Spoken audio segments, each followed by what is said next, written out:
Ipinangaral ni Jesus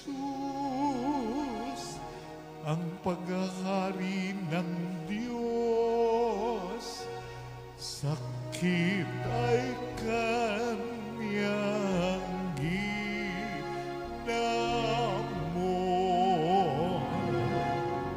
Alleluia, alleluia.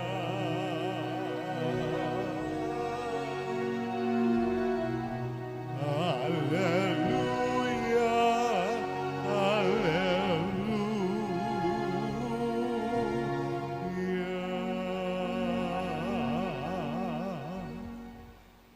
Sumainyo ang Panginoon. At sumaiyo rin. Ang mabuting balita ng Panginoon ayon kay San Marcos. Papuri sa iyo, Panginoon.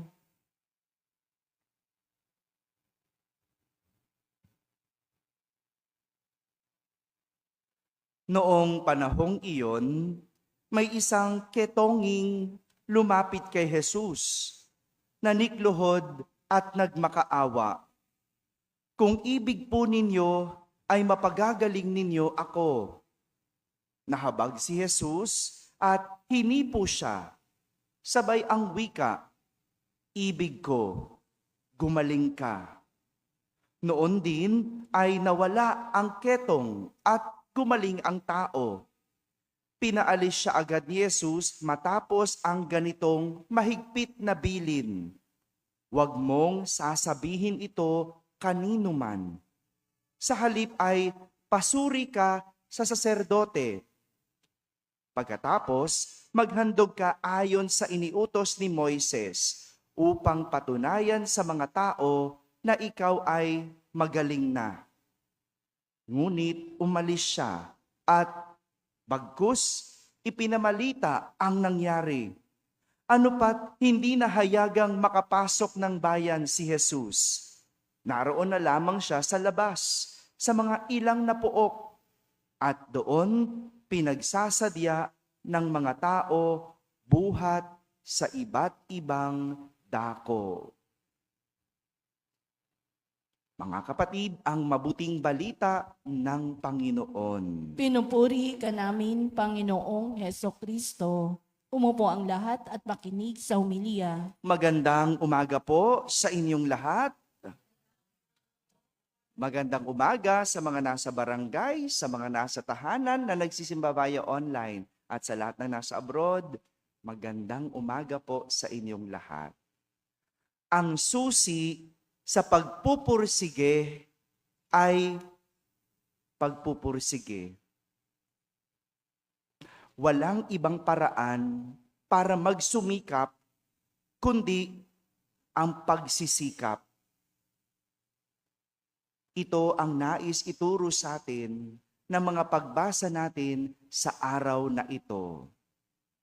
Narinig natin sa ating unang pagbasa ang napakagandang kwento kung paano natalo ang mga Israelita ng mga Filisteo. Father, paano naging magandang kwento ang pagkatalo?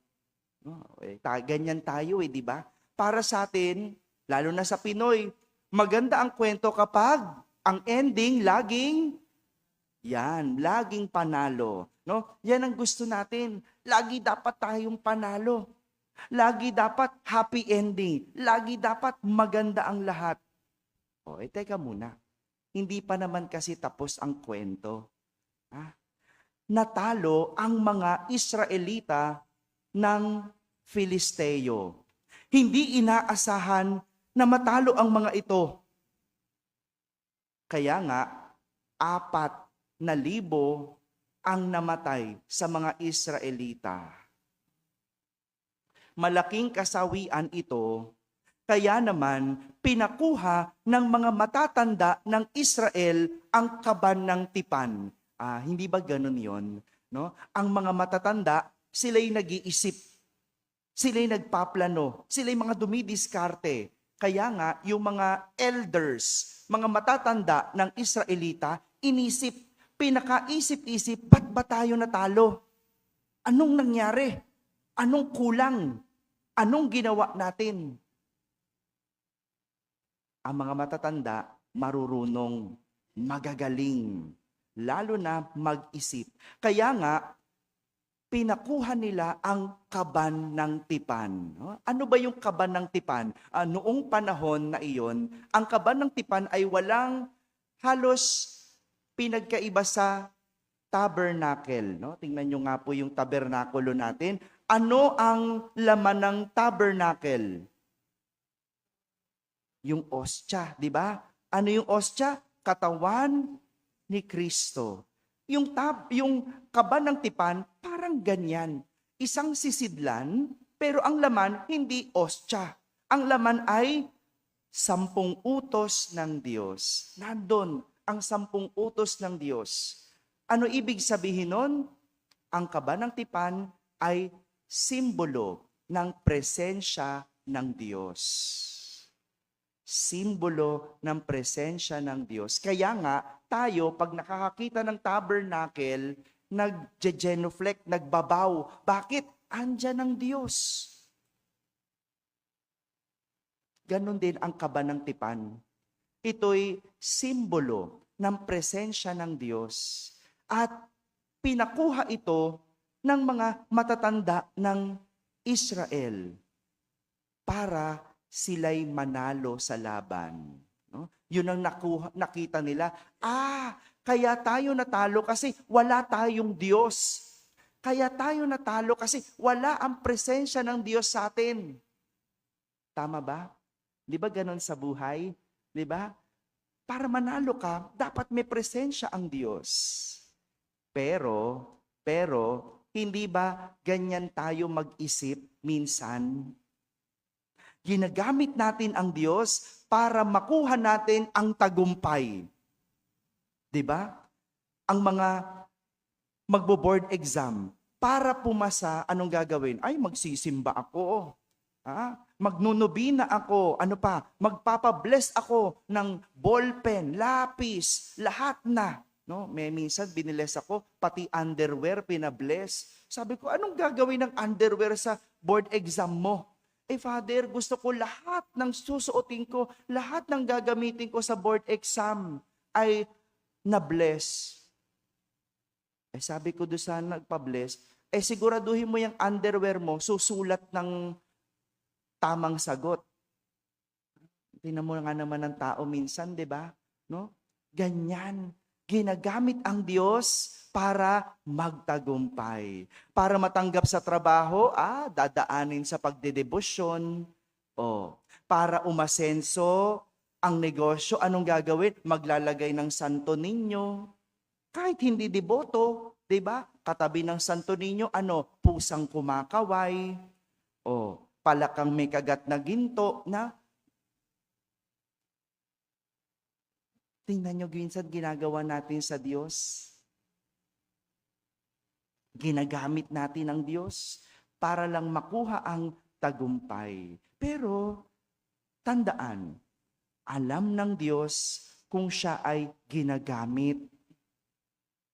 Kita ng Diyos ang intensyon ng ating mga puso. Kilala ng Diyos ang ating motibo. Yun.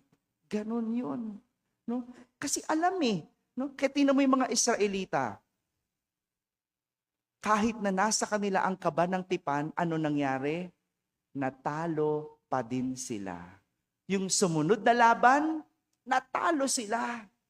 Bakit? Mas ginalingan ng mga Filisteo. Mas nagpursige ang mga Filisteo. Tinapangan pa nila para sila'y manalo. Ginalingan at hindi talaga nagpatalo. Ganyan.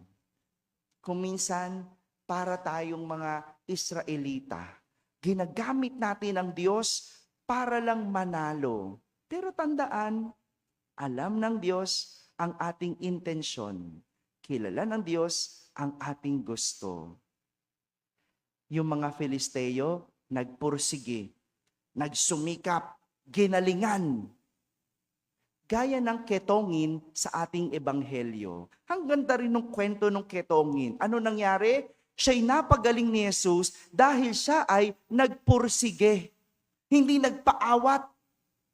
Bagkus lalo pang pinagsumikapan na makalapit kay Jesus. Alam niyo po noon, bawal na bawal sa mga may ketong ang lumapit sa mga tao. Dahil nakakahawa ang kanilang sakit at walang lunas sa sakit na ketong.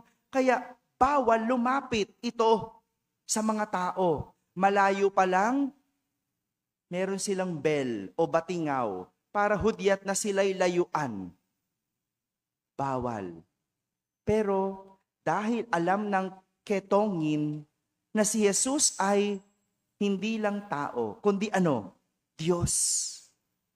Alam niya na hindi siya lalayuan ni Jesus. Ba't niya alam yon? Kasi kilala niya si Jesus. Hindi lang niya ginagamit si Jesus para mapagaling. Kinilala niya si Jesus.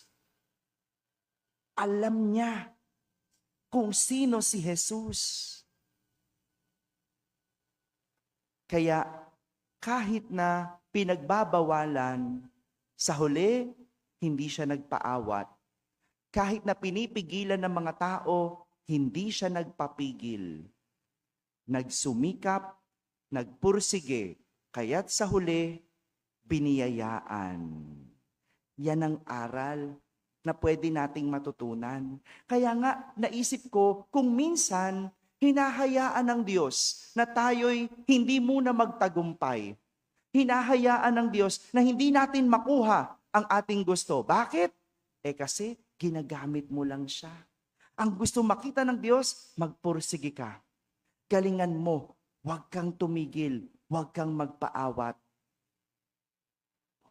Ngayong araw na ito, unang Misa Triduo natin para sa kapistahan ng Santo Niño. At ang isang bata, ganyan ang ugali.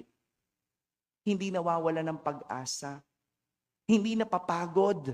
Hindi tumitigil. Hindi nagpapaawat. Di ba? Ganyan ang bata.